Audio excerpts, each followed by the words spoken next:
Gente, mais uma vez, é um prazer muito grande estar no ar, né, na rede, né? E hoje eu estou com uma pessoa muito especial aqui na minha vida, que é o Zé Luiz, né? A gente tem tantas pessoas especiais na vida, né? O Zé Luiz é mais um dos, né? O Zé Luiz é uma das promessas do meu trabalho de formação de facilitadores, que hoje é uma realidade, né? E nós não viemos aqui falar sobre isso, nós viemos falar de você, né, Zé? Então eu queria que você olhasse para o nosso público e se apresentasse sem guardar as coisas que são importantes aparecer para o nosso público, né? O Brasil tão carente de pessoas bem formadas, né? E você é uma das pessoas, além de ser bem formada, é bem informada, né? Então eu queria que você se apresentasse, falasse seu nome todo e falasse um pouquinho de você e nós vamos começar nossas perguntas. Primeiro, eu queria dizer que é uma honra estar aqui agora, né, nesse momento, né? É um momento até histórico para mim. Eu sou o Zé Luiz, eu sou formado em Educação Física. Fala seu nome todo para o nosso público. Sou o Zé Luiz Horta Machado, eu sou formado em Educação Física da Universidade Federal de Minas Gerais. Tenho especialização em lazer, né, e ensino da Educação Física na PUC.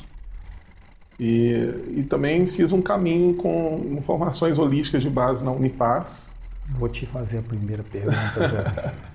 Que coisa é essa de você depois, né? Porque eu queria que você falasse, antes de você falar dessas formações, tá? Eu queria que você falasse também que você foi um atleta de alta performance, você explicasse isso para o pessoal, como é que você chegou na educação física, né? Que caminho foi esse? Eu cheguei na educação física porque eu estudava no Colégio Marconi de Belo Horizonte. E na aula de educação física tinha uma pista, né, de 200 metros de Diga-se de passagem, um colégio da rede municipal, né? Da municipal, e tinha lá o professor Roberto. E na aula eu fiz um tempo muito bom na corrida, e isso acabou gerando esse movimento de ser corredor, né? Eu também tinha um amigo que era o Milton. A gente conhecia ele, que hoje ele é oftalmologista, e na época ele estava com uns problemas de perna e ele precisava de alguém para caminhar com ele. Então eu comecei com essa história de corredor, de virar atleta, foi ajudando ele. Ajudando o Milton, né? Ajudando o Milton a quase que um personal trainer, né? Um personal trainer, né? Assim, só que acabou tendo um efeito contrário, que eu acabei continuando a correr e me tornando atleta, e depois teve esse bom resultado na aula de educação física do professor Roberto, do professor Mauro Roberto, e aí eu acabei... Tinham outros alunos que já faziam atletismo na época, né, no Atlético Mineiro, no Clube Atlético Mineiro, com o Profeta. O Clube Atlético Mineiro é o Galo, né? É o Galo. Das Alterosas. O nosso Cruzeirinho aí também, que a gente respeita. Cruzeirinho, não, o nosso Cruzeiro, né? Na época havia um treinamento no DI, né? Tá. E depois do Atlético eu fui para o Clandelfos, que é onde eu realmente tive uma identidade muito grande. Com esporte? Com o esporte, com o atletismo. Então eu fui corredor de 100, 200, 400 metros, salto à distância, salto triplo. E foi assim completo, né? E foi assim que eu fui parar na escola. Tem a tal de peteca, como é que eu também sou petequeiro? Sim, claro, que negócio é esse? Em Belo Horizonte tem uma tradição de clubes, né? Então você tem... E na época eu comecei a jogar peteca. A peteca foi introduzida aqui pela ACN, né? Tem um histórico, né, disso aí. Mas ela vem também de uma tradição antiga, né? Muito antiga, né? Depois eu fui descobrir que ela já estava presente nos povos indígenas. Né? Exatamente. Né? Lá, minha avó fazia peteca para a gente jogar quando a gente era criança. Eu estou com 62 anos. Então, né? E, bom, na peteca eu cheguei a Copa Itaú, né? Em Belo Horizonte tinha muito essa tradição. Essa tradição. Eu cheguei a Então, quer dizer que eu posso dizer que você, como cidadão, você procurou a educação física, se identificou com a educação física a partir de uma busca de um professor, de um colégio de rede pública, que foi o municipal. Exato, eu também estudei no colégio municipal com muita honra, né? E por isso nós temos essa cultura toda que a gente tem, né? E esse professor de educação física conseguiu te encaminhar para o esporte, né? E você fez marca de competidor, né? Podia disputar, você chegou a disputar Campeonato Mineiro, essas coisas todas, não é isso? Eu disputei o Troféu Minas Gerais, né? Campeonato Mineiro na área de atletismo. Agora, o que me tocou profundamente no atletismo com esse professor, que é o Mauro Roberto, do Clã Delfos, né, era o trabalho social que ele fazia. Porque ali a gente não estava só fazendo uma corrida, né? A gente estava fazendo uma corrida, mas também estava resgatando toda uma identidade de vida e tal. Então o atletismo ele tomava uma outra dimensão. Né? Quer dizer, não era apenas uma competição, né? Não era só o aspecto da competição em si, mas era um trabalho social, cultural, né, que acontecia ali. E aquilo dali era comovente. E interessante que você tem uma formação, você fez um curso de extensão, né? De curso de extensão mesmo? Como é que chama isso? Na área de lazer? Explica isso pra gente. Então, na época, a Universidade Federal abriu um curso de especialização em lazer. Em lazer, olha que coisa legal, né? Lazer e vivência. Duas nesse, palavras-chave. Né? E essa formação foi fundamental. Na época era Leila, né, e outros professores, que eram os professores da educação física que apontavam para uma concepção mais cultural, de gesto, quer dizer, abordavam um aspecto mais global. O cidadão corpo. Mais global. Abria o leque, né, das possibilidades, né, trabalhando com corporeidade, com cultura do movimento. Então o lazer encaixava dentro desse contexto. E eles abriram a primeira especialização em lazer na educação física na nossa universidade. Na nossa universidade. Interessante, você tem uma carreira também como professor, né, em rede pública, em periferia da nossa grande BH, né, na cidade de Santa Luzia. Conta um pouquinho disso pra gente. Antes de ser professor público, eu fui professor da Universidade Federal, na época como professor substituto. Né, houve aquele processo, né, E é interessante porque foi um momento muito, muito especial. Rico, né? Rico, porque eu dava aula de educação física IB. E o que era a educação física IB? Era a educação física que era dada para os alunos que estavam começando o curso na universidade. Então eu tinha uma introdução, né, do aluno na universidade e no curso. E a educação física ela tinha um caráter de abrir esse leque assim. Era oferecido para os alunos o primeiro período da Universidade Federal de Minas Gerais, mas com um caráter de discutir qualidade de vida. Olha que legal. Né? E trazer um outro olhar da educação física que até então não estava sendo abordado. Quer dizer, esse lazer, essa qualidade de vida, essa convivência, né? Vem disso aí, né? E isso surgiu a partir dos intelectuais da época da educação física que estavam pensando a educação física num modelo que abrangia tudo isso, essa corporeidade com um aspecto mais amplo. Começar a levar a neurologia para dentro do curso, essas coisas todas, né? E ampliava esse leque, né, de possibilidades. Então você tinha as modalidades esportivas, né, atuando, mas você tinha uns temas. Olha, né? que interessante. Uns temas que eram tratados, que inclusive os temas eram trazidos pelos próprios alunos. E aí o que era interessante, porque você tinha aluno de medicina, aluno de computação, aluno da veterinária, química, você tinha as várias áreas desse conhecimento. Quer dizer, a educação física foi implantada como matéria da universidade. Eu, inclusive, sou a primeira turma da Federal de Engenharia que teve educação física, tinha com o Persequini, com o professor Júlio, né? Claro, eu participei da primeira turma, né? Pois é, então... Né? Praticando educação física, eu sempre fiz muito esporte, né? Praticando educação física na faculdade, lá no CEL, no Centro Esportivo Universitário. Centro Esportivo Universitário. Na época era o Júlio, que era o presidente. O Júlio é um grande amigo nosso.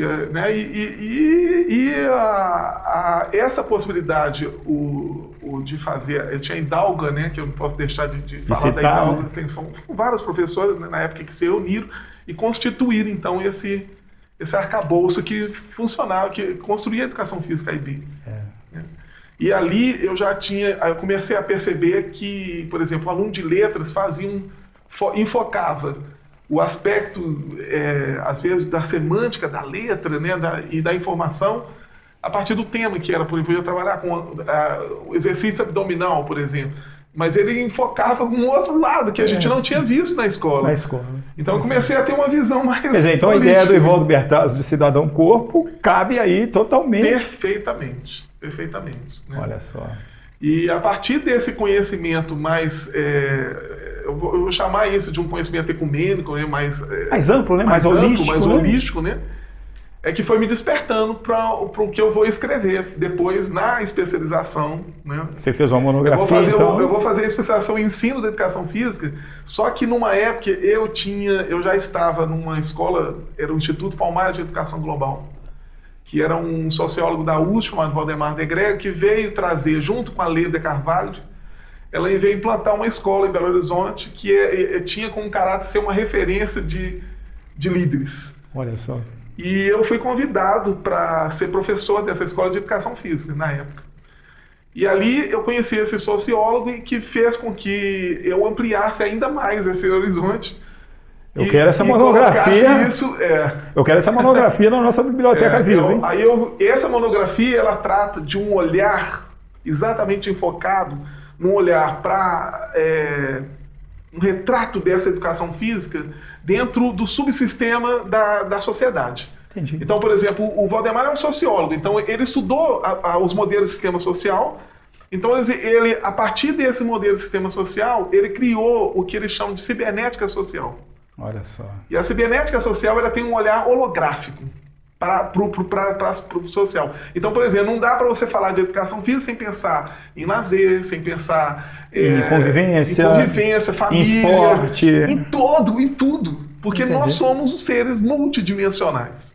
Né? Nós somos cidadãos multidimensionais. Então, e o Valdemar vinha com essa proposta, né? E concomitante a esse momento, eu já estava na escola pública de Santa Luzia. Eu tinha passado num concurso público de Santa Luzia e estava convivendo com um outro aspecto ali. Um outro mundo, né? Um outro mundo completamente diferente. Mas no sistema, na Leis de Diretriz e Base da Educação Brasileira... Foi a época da escola plural, me parece. Exatamente. Você está pegando o ponto, né? Contar, você tinha até parece que sei, né, Luiz? É incrível, né? Porque assim, nessa época, esses grandes pensadores da educação brasileira, eles já tinham percebido que a gente tinha que ir levando o ensino para um conhecimento maior, um conhecimento plural. Porque o Brasil é plural, né? Então nós somos plural. Né? Então como... E aí essa concepção da escola plural, ela entrava bem, só que aí surgiu o problema. A escola é plural, mas e os professores? Não são plurais. Onde está a formação desses professores plurais? Não é porque assim, você para entender uma dimensão de uma concepção plural, você tem que ser plural. Então você acha que você não conseguiu ficar na escola pública em função exatamente da escola não poder oferecer tudo aquilo que você ansiava, né? Na realidade, era dar uma formação plural para esse cidadão corpo, né? Essa pergunta é muito interessante. Dá muitas entrevistas. Muito interessante porque você tem vários aspectos nela. O primeiro aspecto era assim, mesmo que você pegue a formação acadêmica, que hoje se constitui educação física, ela não é suficiente para a realidade que você encontra, principalmente na escola pública. Né? Então você, em termos de materiais, de condição para você executar o trabalho, você aprende um monte de coisa na universidade e quando você chega na realidade você não tem nada daquilo para fazer. Não tem nem a bola para fazer o handball. A primeira escola que eu dei aula em Belo Horizonte foi o Instituto Castelinho Vermelho, era uma pré-escola de ensino fundamental, na época era chamada de ensino fundamental, seriada. Então você tinha assim, você não tinha nem espaço físico adequado para fazer aquilo dali. Quer dizer, não tem nem a quadra poliesportiva. Você não tinha nada. Você tinha que. Eu fazia basquete, eu tive que adaptar um aro, que era um aro de bicicleta, para construir e fazer aquilo dali funcionar. Né? E naqueles modelos de escola, onde a escola é como uma caixa fechada, que a educação física ocorre no centro. Aí não precisa de dizer o que acontece com as outras aulas, né? Nossa, assim, os meninos só tem que tampar a boca para não falar. E aí, assim, como que você vai trabalhar com uma estrutura corporal sem uma expressão daquilo que vai? Você não pode nem expressar, né? Não tem como expressar. Zé, tem muito assunto para hoje. Nós temos que marcar muitas entrevistas, mas eu quero. Então, num determinado momento, você foi buscar essa formação plural ainda dando aula, né? Que caminho que você fez, né? Pois é, Luiz, de uma certa forma hoje, né, eu estou com 49 anos, então hoje quando eu olho assim para esse lugar, isso tudo vai acontecendo de uma forma muito espontânea na vida da gente. Né? Assim, a gente fala que assim, mesmo que a gente queira projetar algumas coisas, a vida ela não tem projetos marcados, ela não é uma coisa absoluta. É o Kundera, é insustentável a leveza do ser. Né? Exatamente. Então, e a gente tem vários autores hoje que defendem essa questão da impermanência das coisas. O mundo não é absoluto e não é codificado de uma forma racional, concreta, e ele se materializa assim. Ele acontece. E esse acontecer é que é legal na minha história, porque assim, eu fui deixando que isso acontecesse. E você foi parar primeiro onde? Então, e aí assim, aí vou voltar, eu fui parar em vários lugares. Porque eu queria ser plural, eu queria dar conta daquela realidade que eu estava vivendo. Que a escola pedia, né? E mais do que a escola, Luiz, até estou emocionado, né? Porque assim, é aquela criança que está ali. Você está me lembrando? É aquele ser que está ali, diante de uma realidade que falta tudo. Né? Você está me lembrando? E você vê aquela potencialidade daquela criança, você vê aquele menino submergendo, aqueles arrepios que te dá, aquela lágrima que sai da gente como professor, e você fica, de uma certa forma, quase que impotente diante daquela realidade. Você está me lembrando umas coisas? Deixa eu só falar. E é isso tudo que gerou. Eu estou doido para falar também. Parece que eu que estou dando a entrevista, mas você está me lembrando algumas pessoas fantásticas em Minas Gerais, né? Minas Gerais, num determinado momento, traz Helena Tipoff, né?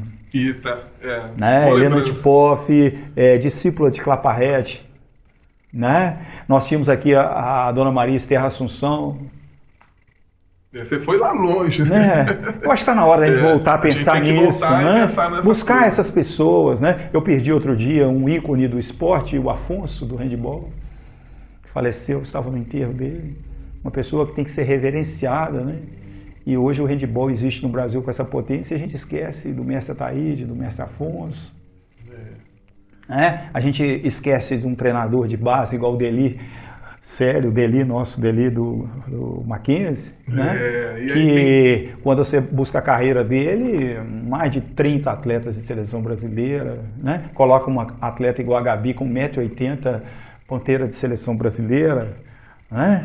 Então essa formação, então isso que te fez, né, Zé? E você foi parar, então, nós vamos ter que terminar daqui a pouquinho, Zé, vai ser duro demais. Como é que fica? Você foi parar onde? Não, então, mostra esse caminho para nós. Eu fui parar nesse primeiro momento, quando eu me deparei com essa realidade da escola, eu tive que buscar uma formação. E aí, por sorte, eu fui parar no Instituto Renascer da Consciência, que é um instituto que está lá em Ravenna e tal, e conheci uma outra realidade também, que era muito diferente naquela época para mim, mas que contemplava esse olhar no sentido assim, de ter um caminho mais interno, né? E esse aí, aprender a meditar, aprender a se olhar para dentro, a ver esse universo dentro. Tentar conhecer esse mestre interior, né? E aí se tornar plural esse a partir desse mergulho interno. Né? Entendi. E aí eu dei muita sorte, né? Porque nessa época eu virei eu, na verdade, também mais uma vez fui ajudar um tio meu, né, que é o Oswaldo, que estava naquele momento ele estava passando por um processo um pouco complicado, diante da política, né, que estava acontecendo, mudança, perda de emprego e tal, e eu fui levá-lo para o instituto, e acabei ficando lá. Você ficou lá com quem? Tanta gente boa, né? Eu fiquei com a Gislaine Assunção na época, né, ela continua lá no instituto, sou muito grata a ela, encontrou com o Zé Luiz lá, nosso grande amigo da Zé Luiz da Ecologia Integral, né, que e a Ana Maria, né, que era do Centro de Ecologia Integral de Belo Horizonte. Eles fizeram a obra-prima, e aí havia uma formação chamada Formação Holística de Base pela Unipaz, que era da história do Pierre Vai, história de criança da gente, Roberto nossa, muita gente boa. E aí, assim, eu fui da turma 4, que já havia, essa formação já acontecia em Belo Horizonte, mas naquele momento havia um instituto que tinha todo o espaço físico para aquilo dali acontecer, e a Unipaz tinha a formação. Pronto. Eu, como era estava ali no instituto, eu acabei fazendo a formação holística de base. Na quarta turma. Que fez uma mudança significativa de olhar para essa trajetória. Zé, um dia você chega na minha sala, eu encontro com você na rua. Sim. Lá no Minas Centro, né? Pois e você vai ser aluno, não, né? Vai ser um participante, né? Um aprendiz do meu trabalho de formação de facilitadores, e você vai ser meu aluno de biodança. Que coisa! Pois rapaz, você vê como que as coisas são, né? Nessa época da Unipaz, eu já tive primeiro contato de biodança com o Zé Luiz e Ana Maria, que já havia feito a formação. Que são grandes nessa área. Mas a Jussara Costa, que era sua parceira naquela época, né, que é uma grande artista plástica aqui de Minas Gerais, ela fazia a formação em psicologia transpessoal com a Gislaine. E eu também era aluno dessa turma. Eu conhecia a Jussara. E a Jussara tinha falado de você. né, que você... e aí, eu já, como já tinha feito a biodança, eu encontro com você na feira, né? Foi na feira lá, na feira de arte, né? Então, você passa no corredor e eu parei e ela falou, não, então você me convidou para fazer uma aula de biodança, que foi a minha sorte, né? Lá no ateliê dela era um ateliê, exatamente. E que depois passou para aquela outra casa, na qual vocês trouxeram a grande ideia, que é a bioarte, né? Surgiu a bioarte ali, né?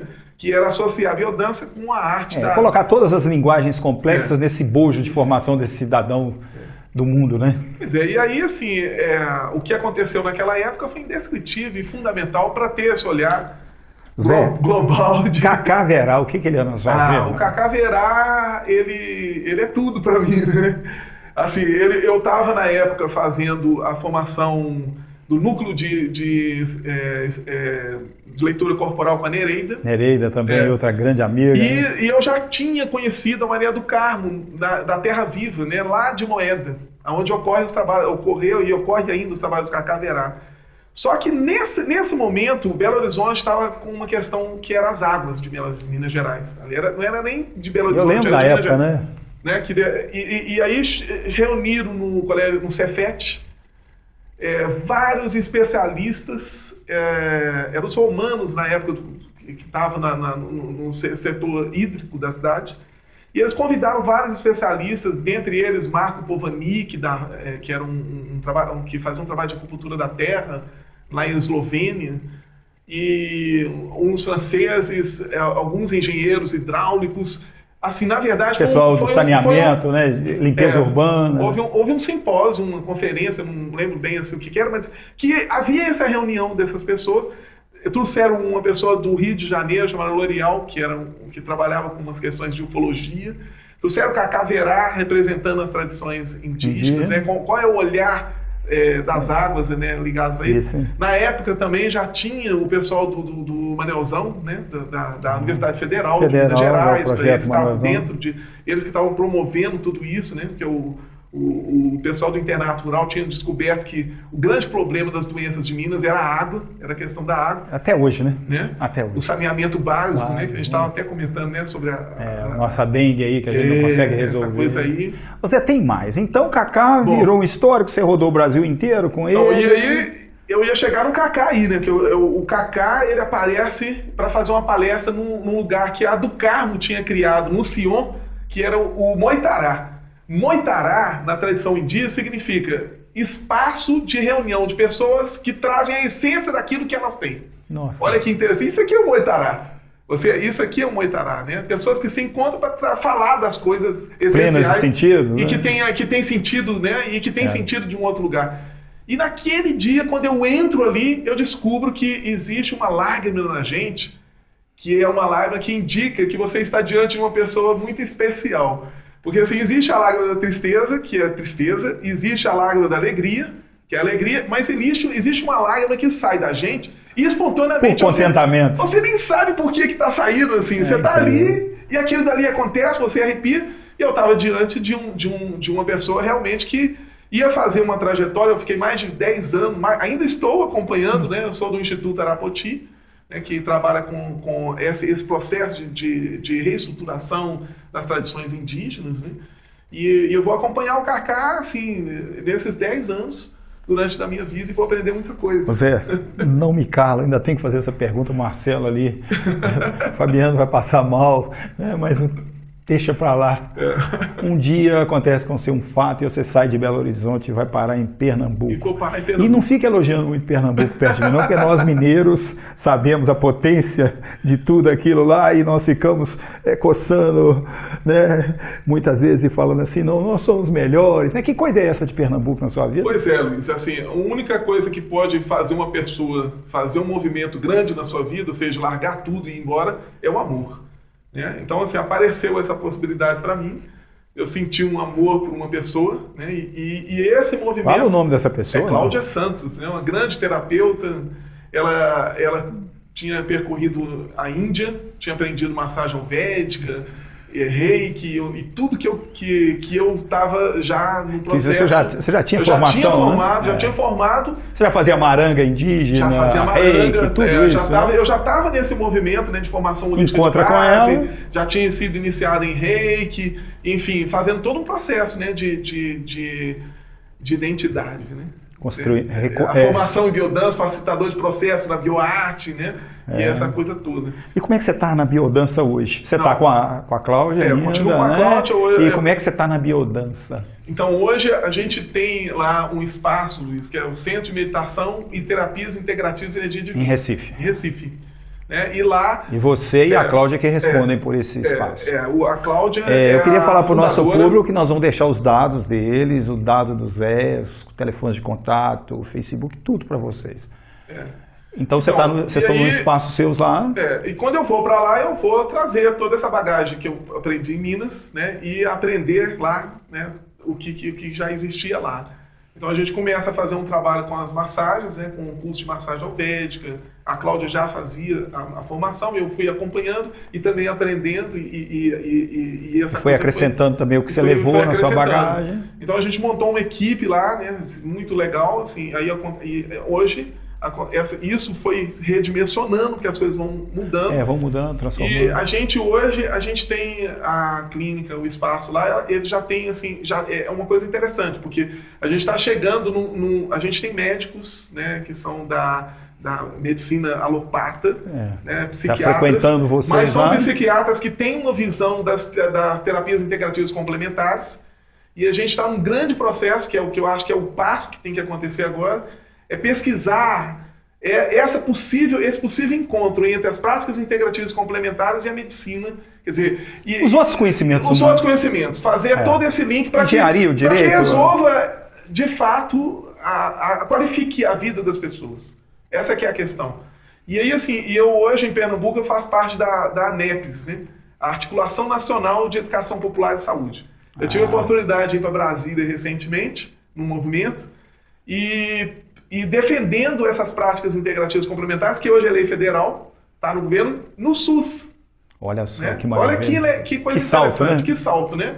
E assim, isso precisa de ser concretizado urgentemente no Brasil, porque é um espaço de convivência onde cabe tudo isso e faz com que a grande massa da população que não tem recursos suficientes para frequentar possa ter acesso a isso tudo. A essas possibilidades para qualificar as vidas deles. E não estamos descartando a nossa alopatia de todos os dias. Claro que não, muito pelo contrário. É exatamente isso.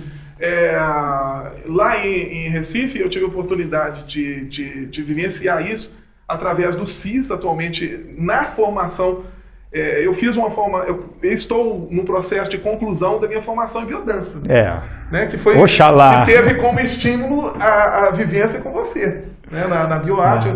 Eu sempre comento. E é claro, assim, que eu não posso deixar de colocar um nome aqui, que é a Lorena Oliveira, que faz um trabalho maravilhoso, né, junto com o André, que é na Escola de Biodança Aldeia dos Camarás, em Camaragibe. E a gente está com a escola, tem um projeto de fazer com que essa formação aconteça na educação popular. Olha só. Mas precisamos de ter pessoas que queiram realmente fazer esse processo. Zé, nós vamos ter que terminar. O tempo urge, faz barulho, né? Então a nossa biodança no Nordeste está a todo vapor, né? Esse trabalho todo, né? Que bom saber que você hoje é um grande facilitador de processos. Verdade. Tá? Eu quero agradecer a Deus aqui publicamente a oportunidade que eu tive de trabalhar com você, que é um grande um cara estudioso demais, um cara com muito conhecimento, né? Já chegou muito pronto perto de mim para a gente desenvolver mais ainda, né?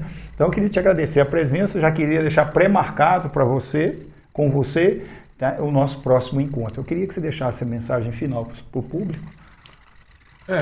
Luiz, de tudo que eu estou com 49 anos e de tudo que eu vivi até hoje, assim, eu faço aquela pergunta, afinal de contas, o que importa no final disso tudo, né?